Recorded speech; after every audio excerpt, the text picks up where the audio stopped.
ఇది కేవలం సమాచారంగా మాత్రమే భావించండి. వైద్య నిపుణులను సంప్రదించండి. ఎమోషన్స్, తర్వాత మన ఫుడ్, మన గార్బేజ్, మన వేస్ట్ అంతా తీసుకెళ్ళి లివర్ మొహాన ఒక పడేస్తా ఉన్నది, రైటా? యూఆర్ అబ్సల్యూట్లీ రైట్ అండి. అంటే ఫస్ట్ మనం కన్జ్యూమ్ చేసేదంతా, మనం తినేది, మన నోటి ద్వారా మన శరీరంలో ప్రవేశపెట్టేవన్నీ కూడా 2 బ్యారియర్స్, ఫస్ట్ వాటికి 2 బ్యారియర్స్ ఉంటాయన్నమాట.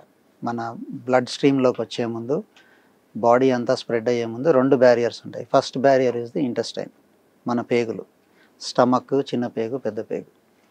సో అక్కడ డైజెషన్ జరుగుతుంది. ఫర్ ఎగ్జాంపుల్ మనం ఒక అన్నం ముద్ద లేకపోతే ఈ చపాతీస్ అవి తిన్నామనుకోండి, వాటిని చిన్న చిన్న చిన్న చిన్న చిన్న చిన్న మైక్రో పీసెస్ కింద డివైడ్ చేసేస్తుంది అనమాట మన డైజెస్టివ్ సిస్టమ్ రకరకాలుగా. అంటే ఈ స్టమక్ ఫస్ట్ ఏంటంటే ఒక మిక్సర్ గ్రైండర్ లాగా పనిచేస్తుంది. మనం తీసుకున్న పెద్ద పెద్ద సాలిడ్ పార్టికల్స్ అన్నిటిని కూడా ఒక మిష్ మ్యాష్ లాగా తయారు చేస్తుంది అనమాట.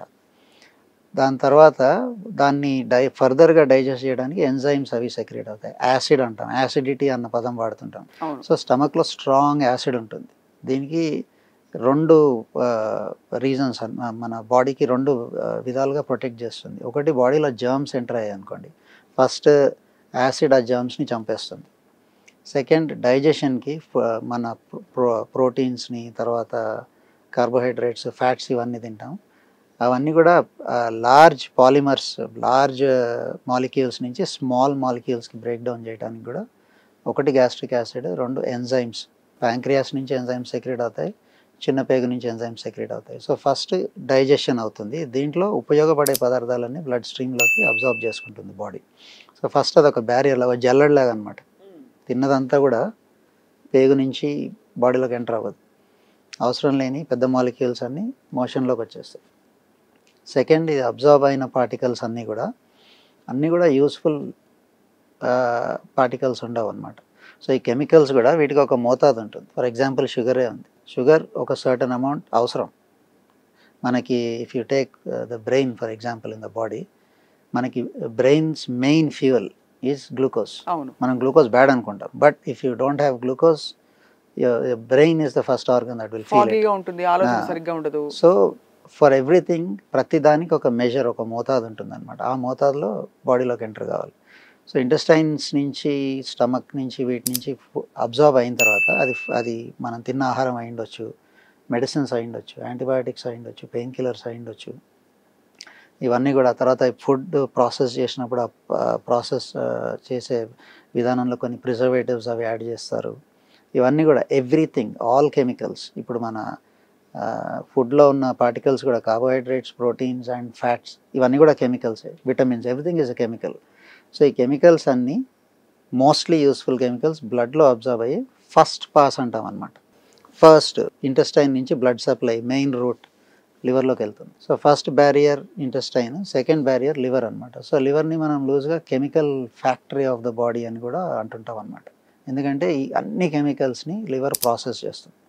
ప్రాసెస్ చేసి మనకు అవసరం ఉన్న కెమికల్స్ని శరీరంలోకి ప్రవేశపెడుతుంది. It will let them pass in to the body. It is acting as a barrier. తర్వాత సో ఈ కెమికల్స్ని లివర్ ప్రాసెస్ చేస్తుంది, ఎంజైమాటిక్ రియాక్షన్స్ ద్వారా ప్రాసెస్ చేస్తుంది అనమాట. సో ఇవన్నీ కూడా యూస్ఫుల్ ఫామ్లో ఉండవు, కొన్ని ప్రో ఫామ్లో ఉంటాయి. అంటే వాటిని బ్రేక్ డౌన్ చేసిన తర్వాత దే విల్ బికమ్ యూస్ఫుల్. కొన్ని టాక్సిక్ ఫామ్లో ఉంటాయి. ఫర్ ఎగ్జాంపుల్ ఆల్కహాల్, మనం కన్స్యూమ్ చేసే alcohol is as it is blood స్ట్రీమ్లోకి రిలీజ్ అవుతే దాంతో చాలా డ్యామేజింగ్ ఎఫెక్ట్స్ ఉంటాయి అన్నమాట. సో ఆ లివర్ ఆల్కహాల్ని ఒక 2-3 ఎంజైమాటిక్ స్టెప్స్ ద్వారా ఒక లెస్ టాక్సిక్ సబ్స్టెన్స్ కింద మార్చేసి అండ్ మెయిన్గా చెప్పాలంటే ఈ చాలా వరకు అవసరం ఉన్న కెమికల్స్ని రిలీజ్ చేసి అవసరం లేనివి ప్లస్ టాక్సిక్ కెమికల్స్ని ఒక వాటర్ సాల్యుబుల్ ఫామ్లోకి చేంజ్ చేసేస్తుంది లివర్. వాటర్ సాల్యుబిలిటీ అంటే ఏంటి? ఫర్ ఎగ్జాంపుల్ మీరు గ్లాస్ ఆఫ్ వాటర్ తీసుకొని దాంట్లో ఒక ఫైన్ షుగర్ వేసేసి మిక్స్ చేస్తే కలిసిపోతుంది, మీకు కనిపించదు.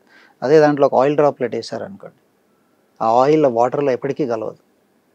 So that is what is called water solubility.